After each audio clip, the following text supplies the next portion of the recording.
Hello and welcome to Off Track, the motorcycle racing podcast. I'm your host, Dave Neal, and this week we're 100 not out. Yes, it's our centenary edition, and I really want to say a massive thank you to everyone for your support since we started the show. It's been a bit of a slow burner over the couple of years with balancing the press officer role at OMG Racing Yamaha, but now the real work begins on making Off Track the very best it can be, and more on that at the end of the show.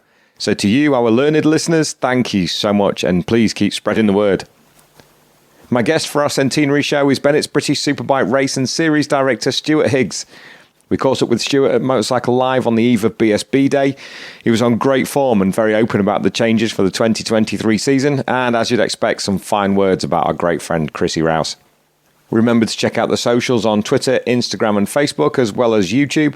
And while you're on there, if you like what we do, please leave us a review, the same on Apple and Spotify or wherever you get your podcasts from, because they really do help us. Ladies and gentlemen, without further ado, Stuart Higgs. Enjoy. Hello, welcome to Off Track. I'm your host, Dave Neal, and this is our centenary episode. I didn't realise this until I was looking through the episodes on Spotify. It turns out this is episode number 100, and I'm absolutely delighted to say Bennetts British Superbike Series and Race Director Stuart Higgs joins me. Stuart, welcome to Off Track.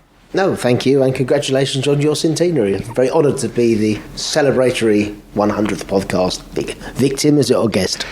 You've seen you've seen the social media. You're a guest, Stuart. And following such distinguished guests such as Michael Howth, I mean, you paid me the ultimate accolade. I don't know where to go with that, Stuart. Thanks very much. It's your first time. I've been doing this since 2013. It's the first time we've had a chance to sit down and do a podcast. Yeah, I was doing quite well up until now. Yes, sorry about that. To avoid you, but my luck's run out. No, it's timely. Obviously, lots going on. End of one season and almost probably the symbolic start of the next, with this being recorded on the eve of BSB Day at the NEC Bike Show. So yeah, very very topical, and glad to be here. Thank you, Stuart. So let's talk about 2022. We're in the end of the season now. BSB Day tomorrow, as you say. A lot now. Looking forward to 2023. How was 2022 for you in terms of the Bennetts British Superbike Championship? Well, it's pretty mixed, and I'll come on to it, and obviously it'll be for obvious reasons. But it's been a roller coaster few years. Obviously, coming off the back of the COVID affected 2020 and 2021 seasons, there was huge anticipation for 2022 that this would be back to some form of regularity. I mean, what it certainly felt was much different in terms of going back to starting a season at the end of March, beginning of April, running through to October, was a massive sort of mental strain, because we'd suddenly found ourselves coming off the back of two previous years where, in 2020 round one was in August, and in 2021 round one was the last weekend of June. So it was a bit of a shock, sort of having to crank everything up to be ready for March 2022. But the opening round was pretty good weather at Silverstone, and once we got in the groove, it was a fabulous set of races. Obviously, the series was ebbing and flowing between the regular protagonists. Obviously, I mean,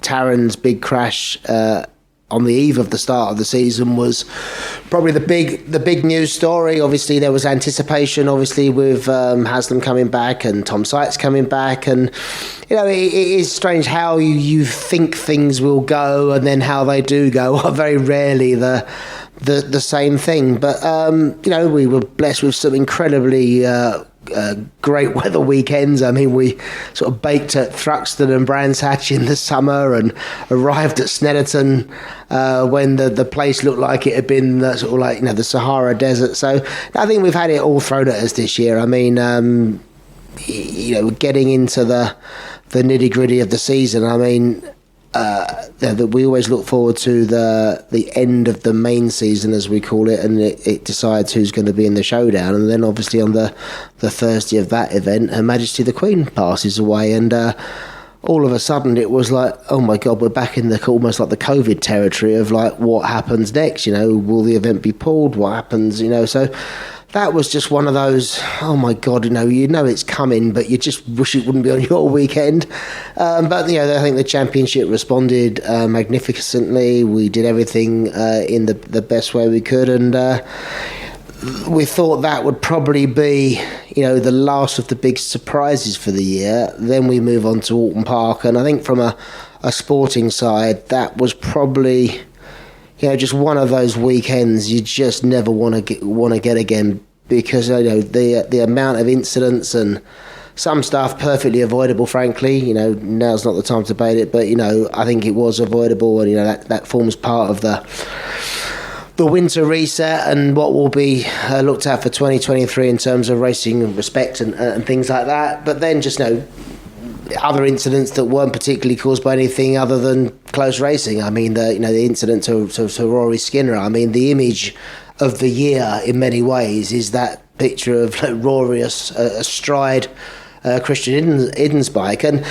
that blew the competition away a little bit in terms of it doesn't take away from Bradley was on a run of form that was never really, I say never going to be challenged, but it just clicked. And when sometimes when it clicks, we've seen it in other years with Shane Byrne on a Ducati, or Josh Brooks on the Milwaukee Yamaha that season, and Leon Camier back in 2009. When it clicks fantastically, and that was Brad doing the good job. But you did feel something was probably missing a little bit in the final races in terms of people that could have taken the fight to him. So I think that took the stuff out of it. And then, of course, the tragedy of Donington in losing the shining star that was Chrissy Rouse, and having just come off the stage here at the NEC as a tribute to Chrissy, a couple of months on, and it still feels pretty raw. I just go on the record again, what a shining star Chrissy was, and I think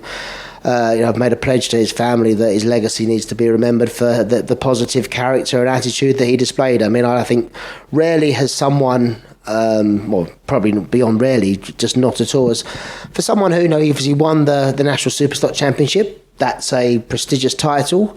It's not a world championship, and I think that's the kind of point that even with domestic motorcycle racing success, his reach far exceeded what you would normally measure sporting success by.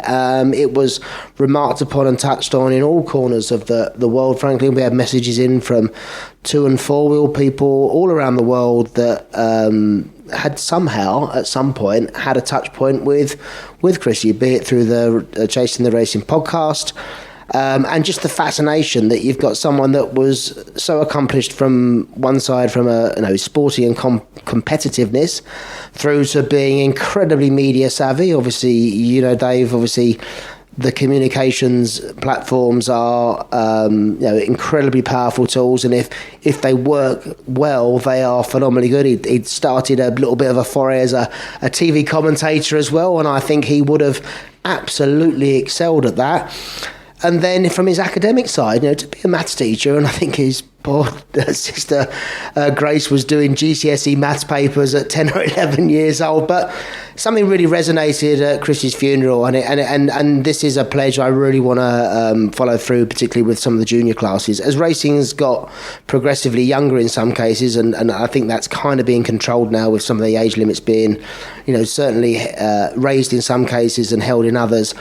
In pursuit of racing, very often a kid's academic side will just be completely chucked in the bin and sort of forgotten about in pursuit of racing. Chrissy, even though he was on a great trajectory of success in terms of going through the junior classes, trying Triple Challenge and everything, knowing that success was something that was coming to him, never stopped the pursuit of the academic side. And I think that's really, really important. And that message, I think, is very important. And I think we should do a better job to remind certainly parents that are fostering their kids' careers that, really reassure people that, and maybe we have to look at some of the stuff to do with the calendar or how we structure races, that people don't give up on their education, because the realities are very few people will make it through to make a career, a meaningful career, and you need something to fall back on. So that's kind of what we have to say on that, really. But that kind of obviously then really bookended the season. It did take a just generally how the final part of the season finished was obviously quite tough, but the championship's very resilient. And as ever, we're now just, I think, 5.5 weeks on since the last race at Brands Hatch. It feels like 5 months ago, not 5 weeks ago. And, time doesn't stop for anybody. We're well advanced into 2023 planning, and there's even some early stuff to do with 2024, such as the pace of the management of the championship. We've locked out, by the time this goes to air, we will confirm Bennetts as title partner for another 3 years, takes them to the end of season 2025, which will then mark them as the longest motorcycle race championship sponsor, frankly, anywhere in the world. I can't think of anything else that's gone a longer term than that, which is really, really good. And that goes together with our previous broadcast deals that we did back in 2020. So real future proofing of the championship, and that stability gives us confidence to make decisions and do things. We've taken the opportunity also to look back at, things have changed in the championship over probably the last sort of couple of years. One of the things that came out of COVID, if you remember, we ran in 2020 a condensed season, but it was 3 races a weekend, and everyone liked 3 races a weekend, so we carried that on in 2021. But that, as we now have seen 2 years with the current showdown format, has given us a reason to look again. Is that when we first started the current showdown format of the championship, we were looking at, it was a 12-round championship, of which the first 9 events were the main season that typically had just 2 races a weekend, maybe 1 triple header in the summer at Brands. So we were into like an 18, 19 or maximum 20 races forming the main season, then something like 7 or 8 being in the showdown. And that balance probably has given us good outcomes, and no one really thought about it too much. But certainly now moving to having 8 events with 24 races and then 9 races in the showdown, it changes the dynamic a little. And there's some well-founded remarks that the current format diminishes some of the achievement in the main part of the season. And then, we artificially make 8 people locked in as the only people that can fight for a championship, when now the depth of field is perhaps bigger than it was when the showdown system was first introduced. It's something that's not actually really required, and we're actually denying some other people a strong run to the finish of the championship, and reflecting the economic situation, clearly just focusing on 8 people. And in this year that's just gone by, of that 8 people, at least 2 of them were injured and didn't actually even take part. Other competitive people couldn't really have much contribution to the championship, and this is a critical time to make deals for commercial rights and sponsorship renewals and other things. And so, you get to a point where, we don't do it very often, but let's go back to the drawing board. So we'll be announcing a new point system for 2023. We're keeping the philosophy of main season and showdown because we believe that a lot of other sporting disciplines, and we are in the business of sport, so we're not just competing with other motorsports, it's other sports full stop. The character of many other sports competitions are the bulk of the season, and then you get to what you might call the pointy end, where there's a slightly different outcome or a reward or just general feeling to it, and you reach that final moment. So what we're doing for 2023 with the full support of teams and riders, it's not a case of us just imposing anything on people, is that the first 8 events are what we call the main season, 24 races. The point system is going to be reduced from what we have currently. It's going to be 18 for a win, 16 for second, 14 for third, 13, 12, 11 down to 1 for 15. So that will keep things, we think, pretty tight. It's still obviously showing a distinguishable gap between first and second, third, etc. Then when we get to the first of the showdown races, that will be Alton Park in September, the points payout will ramp up to 25 for a win, 22 for second, 20 for third, 18, 16, 14, 13, 12, down to 15th place. Then when we get to the final round at Brands, the points ramp up again. 35 for a win, 30 for second, 27 for third, 25, 22, 20, etc. down to 1 for 2 points for 15th place. So it's going to mean there's no resets at all. It's just basically straightforward. All points count. We've run the simulations across previous years. There's been some pretty interesting outcomes, but it still would have meant, for example, in 2021, Mackenzie would have still won the championship. It certainly does reward people not just cruising at the end of a season to do safe points payouts. There will still be big points up for grabs as we get into the final round of the season, but we think it's better, and just using 2021 as probably a more representative benchmark to check against, because Alton kind of blew everything away with so many riders being taken out of the showdown, is that we would have had in 2021, going into the last 3 events, 14 people mathematically with a shout out winning the championship in mathematical range, as opposed to creating only 8. And so we will still call the riders in the mathematical range. They'll be title fighters, because the maths say they can be title fighters. So absolutely, as we get into that final 3 races, it will be a straightforward. If you're in the mathematical range in terms of points of being able to be number 1, you'll still be considered a title fighter. So that's the kind of the big signature change. We're also going to do a similar thing in some of the support classes, in terms of having the slightly different points payout for all the regular races. So 25 for a win, 22 for second, as I previously described. And then they're all going to jump up to the 35, 30, 27 points payout for the final round. So that will make a real sense of occasion as we get into the final rounds of the championship, and in particular the final round of Brands Hatch, which we want to be the big day in British motorcycle racing. Yeah, we've got the British Grand Prix in the summer, World Superbikes, but the final round of Bennetts British Superbikes with ideally all the championships up for grabs is a real occasion. Brands Hatch, no better backdrop for it, and we think that's the right thing to do. Other changes, we obviously bought One Lap Superpole back for Cadwell, and everyone said that was a great idea. I think apart from, it was Kyle Wright wanted Brad to do his lap, didn't he? So he's still a bit inexperienced around Cadwell. So we're certainly going to do it at Cadwell again, because I think it lends itself perfectly, but we're also going to add the Donington GP round in May and the Brands GP round in the summer for Superpole. And then all the other races will have the current regular qualifying format.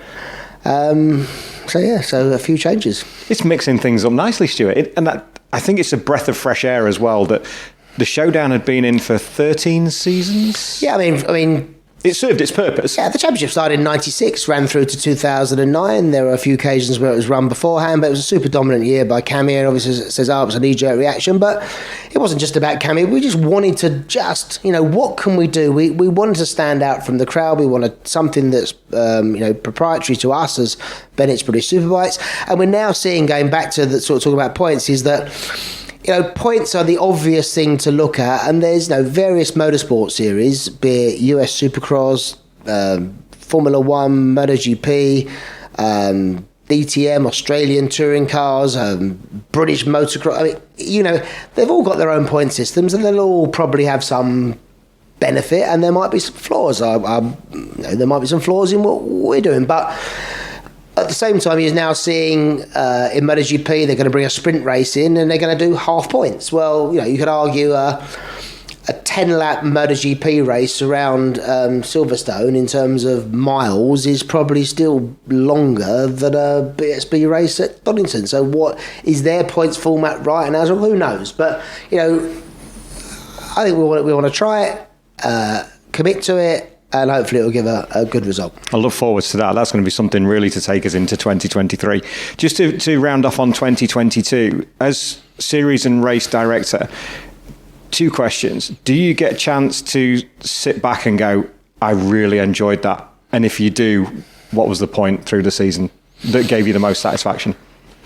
Honestly, I probably used to spend some time really deeply analysing every event, and I try and watch every round within 24 hours of it happening, whilst it's still fresh in the mind. I'm not power, and it's obviously so easy now. In the old days, it was going through a VCR tape or a DVD, took flipping ages, and now obviously everything is online. The OTT shows on Discovery Plus, and we have all the files are already available to us. So I generally power watch everything, and generally the review will take place within 24 to 48 hours maximum from every event. After that, it's in the history, and I kind of, as I've got older, just never really want to look back. And I find it quite alien looking back on things, and I've got a bit too much of a critical eye. I'll just look at something, and even if it's a billboard in the wrong place, or I see something didn't look right, I'll just dwell on that and make myself a bit annoyed. Or and nothing you can do about it, because it was in the history. If a particular sponsor doesn't renew and the billboard's there, it might irritate me or something like that. But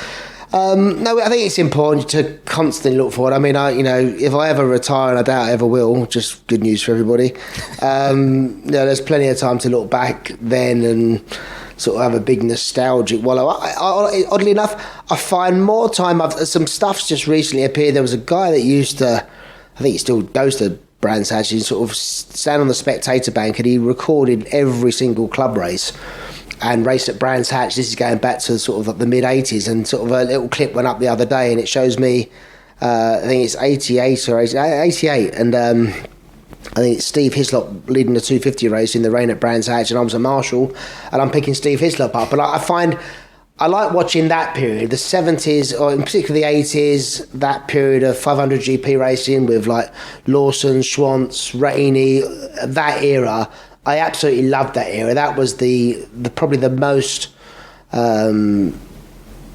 sort of, it made the biggest mark. They to me were the absolute heroes. I mean, and even when you meet them now, and oddly enough, people that I would watch as a marshal going by, and then I spent an incredible afternoon, not more than a couple of months ago, with Wayne Rainey in his man cave, and I had to pinch myself. It was just blokes having a good old chinwag, but that was pretty special. So I mean, I'm a deep lover of the history of the sport, and I respect it deeply, and I believe you can learn a lot of lessons from the history of it, and you can reapply some things in the modern age, and you get some good results out of it. But the immediate stuff, I don't care so much for it.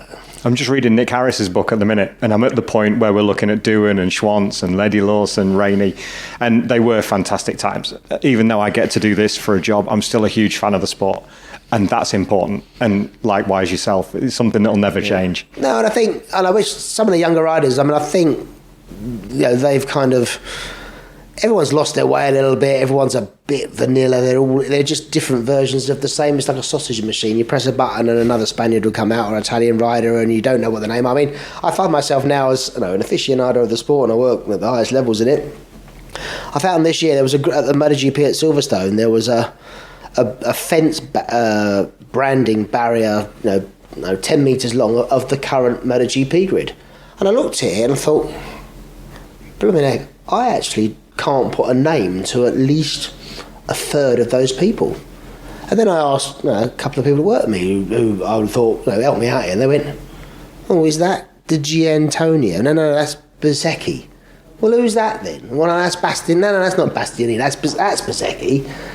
But and I don't understand how that's happened in a world of social media and where everything is available information wise. Somehow everything's become a bit the same, and I could name a 500 grid from 89, or the grids were bigger, but you could certainly name 30 riders, and they were demigods. They were like wow. Lawson's walking towards you, and he looks like he's got the hump. You'd give him a wide berth. You just give them that space. It's reverence, isn't it? Yeah. In a way. And I kind of think a lot. I think it's particularly just a motorbike racing thing. I mean, the Football World Cup's about to start, and I doubt I could name about 3 players in the current. Oh, you and me both on that front. But then you go back to the likes of Gerard, and you go back to Italia 90, and you could name the whole 11 plus the subs. But now I have no idea. I do find it strange in a lot of sports where, in a period where information was more scarce and you got your media just from newspapers and sport when it just happened to be on, not 24-hour consumption TV, somehow you kind of knew more about them then than you do now. So I don't know. Maybe we're all just busy people and we got more to occupy. Maybe we're a bit older now, Stuart. Yeah, it's just, we don't operate in that area anymore. You could be right. 2023. You mentioned earlier on with the points changing as well. We have some rider changes coming through as well. We have a good crop of young fast riders coming through. Guys coming through from Stock 1000, coming through from Supersport. There's a few changes coming in, so I don't want to speak out of turn on who's going where and why.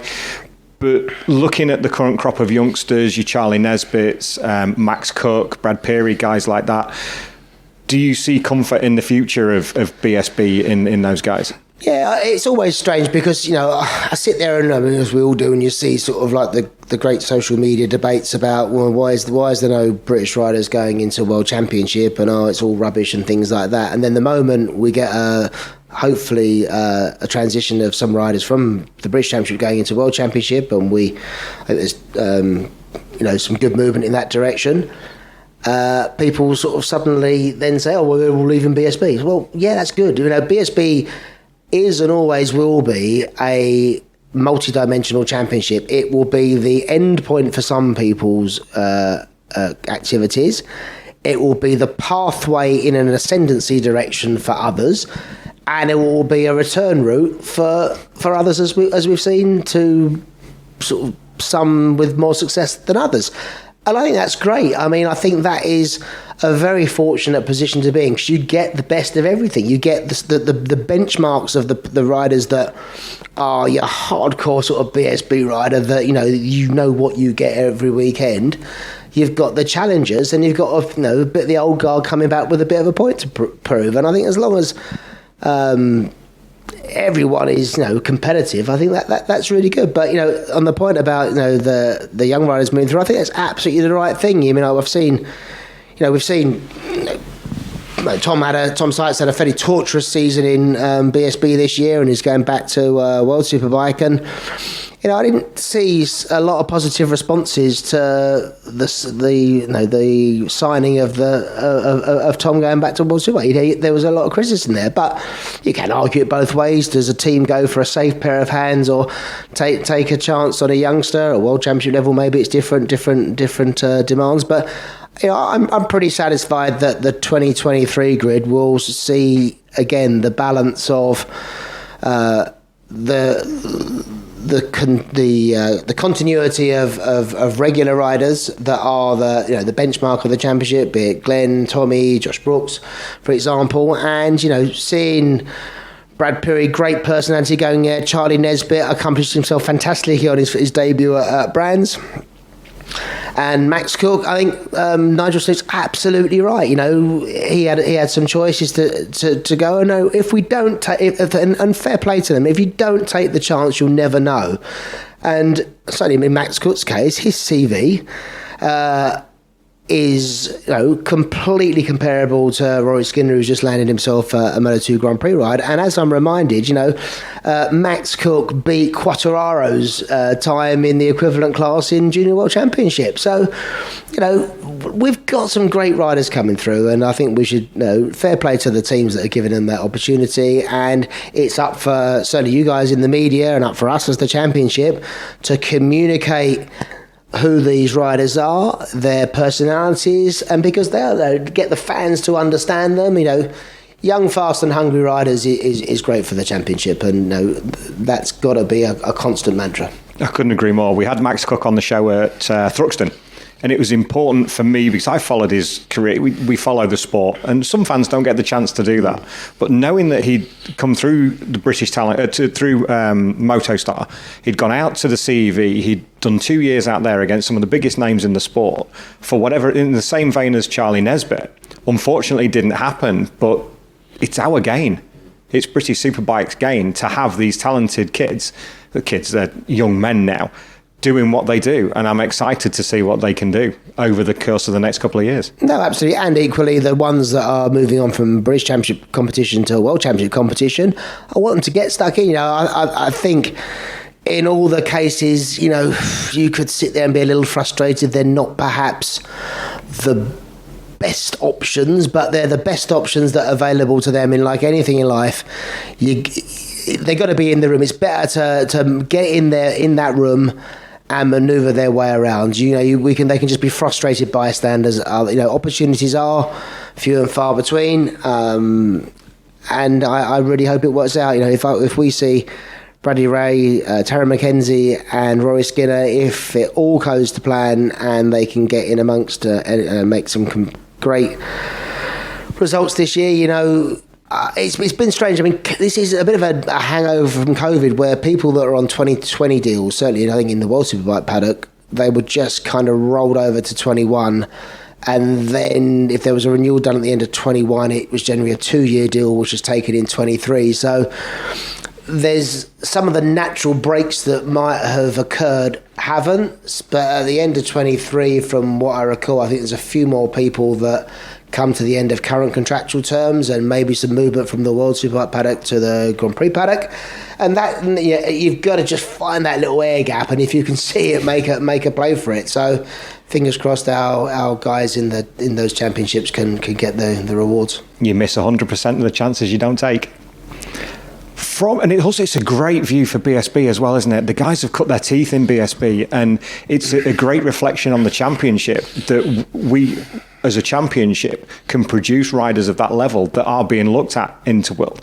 And I completely agree with what you say about being in the room ready. If they're on 2-year deals when they go and they're consistent and they're clean, there's absolutely no reason why there shouldn't be a better option for 2024. No, exactly. And I think it's Spain, and as a nationality, has done incredibly well. I think the downside is, I think it makes internationally the sport doesn't look as global as it perhaps should. But I don't think we should sit there and sort of cry about it. I just want I want the British Championship to be regarded as another pathway. And I think the other thing that's quietly happening behind the scenes, where the ages are all being recalibrated, for example, from I think the year after next, it's the minimum age for a Moto 3 World Championship will be 18 years old. I think that will actually help countries like the UK, probably Australia, and maybe USA as well, where we just don't have that culture of put someone on a motorcycle at 6 months old and they go round and round and round. But we'd got to the point, a couple of years ago, it was frankly ridiculous, that if your rider hadn't got into Spain in say the CEV class as a 13 or 14 year old with a Moto 3 satellite team in the CEV Championship on a big 6-figure euro sum having to pay for a ride, if you didn't get that opportunity, you're just out. That's it. You have no chance. And on all levels, that's not correct. And it goes back to that point we made earlier about the academic side.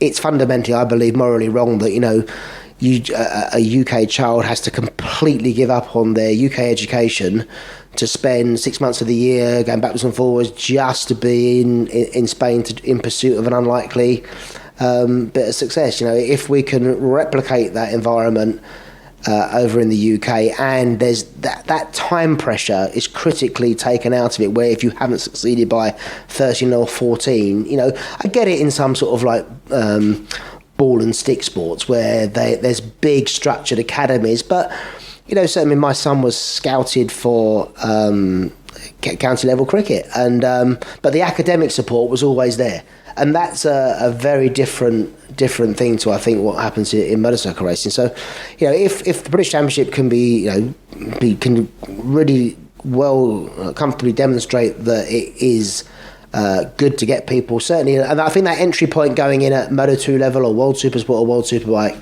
that's the point to get into. And I think we should try and focus on that going future. I can, there's no reason why, if Matt Cook doesn't have a couple of good years on a superbike, that he can't follow in the footsteps of Rory and Jake Dixon and people like that. And maybe that's the thing. And we've seen Supersport as well. It seems to have a bit of a rebirth as well, more manufacturer interest as the bike models have got broader. And of course, critically with Supersport, unlike Moto 2, there's a manufacturer alliance. And I think we're now seeing some Moto 2 World Championship riders jump over into World Supersport because they're seeing from an intermediate class point of view that maybe there's some better opportunity with a manufacturer alliance because it leads into MotoGP test teams or EWC, 8 Hour and things like that. So interesting times. What now for Stuart Higgs between now and March? What's the plan for you between now and then? I guess it's not holiday time. You've got far too much going on between now and then. I have to say, I mean, I do have to take a very deep breath and sort of count to 10 when people say, oh, I suppose you're putting your feet up and it's all like you're enjoying your break. I mean, I can tell you this. I mean, I genuinely hate from the 17th of October through to about the 6th of April. I genuinely hate because it's tough. I mean, the economic conditions and general climate is tough. Everyone's telling you that it's all doom and gloom and you shouldn't be doing anything.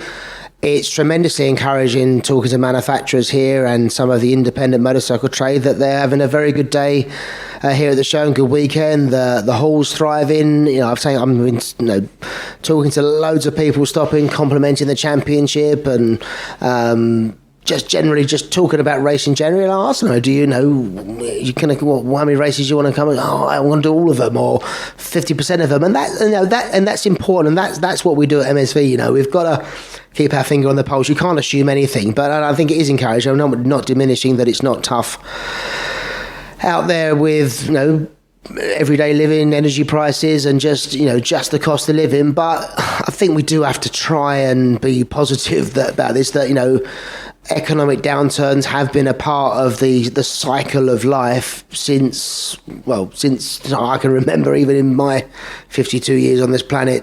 Bad stuff in the 70s, 80s, absolutely, and 90s, and end of 2000s. And interestingly, when people's social habits changed and certainly their vacation habits changed, events domestically become actually good cost. A BSB weekend for a member of the public, I believe, still remains one of, if not the best value in sport in terms of what's packed into a weekend, the experience, the social life. A beautiful summer's weekend at Thruxton or the Maybank holiday at Alton. It's good value for money, and seeing families. It's a big family audience we have now. The biggest change, and that change really we noticed was at the end of 2008 and 2009, in the middle of the credit crunch as was, where people's habits changed. And we remember asking people at the time, it was like, yeah, we're sacking off going to Tenerife with the kids for a couple of weeks because that's coming in at whatever price it is. We're still seeing air travel phenomenally expensive and still complicated in some places. And, for probably 2/3 of that, people can pack in a couple of BSB weekends. Well, that's great. And I think, we should be encouraged by that. So I think I'm not quite sure what the original question was, but what happens for me. But, a lot of now is the crunch time. Obviously, you can get a phone call with a positive thing about a deal or a team, and equally you can get a phone call saying something's fallen out of place or someone's fallen out with somebody else. And so there's a lot of, it's deal making, networking, cajoling, threatening, all of the above. So the other thing, certainly from an MSB point of view, we've just acquired a circuit in Spain, Navarra, which we kind of took the operational responsibility over on the 2nd of November. So that's been full steam ahead, and that will be the official first activity of the 2023 championship with a 3-day test on the 11th to 13th of March. So we've got to get over there and get that organised. So that's very exciting. So yeah, we just never stand still. Even to stand still is you're going backwards. And we've sailed the ship through some difficult waters over the last 3 years. It's a little bit choppy at the moment, but I think we're in good shape. And again, tremendously encouraged by just today, just talking to manufacturers' positivity that everyone seems to be. There's a real, there is a can-do attitude out there, and I think that's great to hear. Fantastic, Stuart. Thank you so much for your time. I really appreciate it. Good luck for the 2023 season, and like you, I can't wait for it to begin. And we'll be there at the start at Silverstone. Stuart, thank you. Yeah, thanks, Dave. Thank you once again to Stuart for his time, and I was genuinely delighted when he agreed to join us after dodging me for so long. Big changes to BSB for 2023 with the points changes and the dropping of the showdown system. Fire us a message on the socials. What do you think about the new system? And also with the raft of new announcements at the show, I'll need another show to cover those off. But if you listen regularly, maybe you already knew some of the moves. It was a bit of a whirlwind 2 days at the NEC for Motorcycle Live. 10 chats that'll be winging their way to your ears over the next couple of weeks. As well as Stuart, we have Rory Skinner, Duncan Vincent, Alex Olsen and James Buckingham of the returning Team IWR, Dow Racing's new recruit Braden Elliott, 2022 BSB champ Brad Ray, Northern Irishman Simon Reed drops by to chat about his journey back from the horrendous leg injuries sustained at Alton Park in 2021. We managed to grab Lee Hardy Racing team boss Lee Hardy himself for a chat by the Black Horse stage to talk about his new rider Brad Peary and take a look back at the season just gone. And finally, we round off with the previous British Superbike champion Taron McKenzie and McCann's Yamaha's Jason O'Halloran. There were a couple of discussions about the future of off-track too, more on those as they develop further, and I have to say a big thank you to Super Socko for a great evening on Saturday and to Davey Todd for unsuccessfully forcing me to drink more beer than I'm able to. Better luck next time, kiddo. Thank you as always to all the guys for taking time out for me, and thank you to Jennifer, my better half, for looking after the off-track socials and taking the photos for it while I chatted with the great guests and for keeping me on the straight and narrow on what was her weekend off. Thank you, Jennifer. So until next week, look after each other. Bye-bye.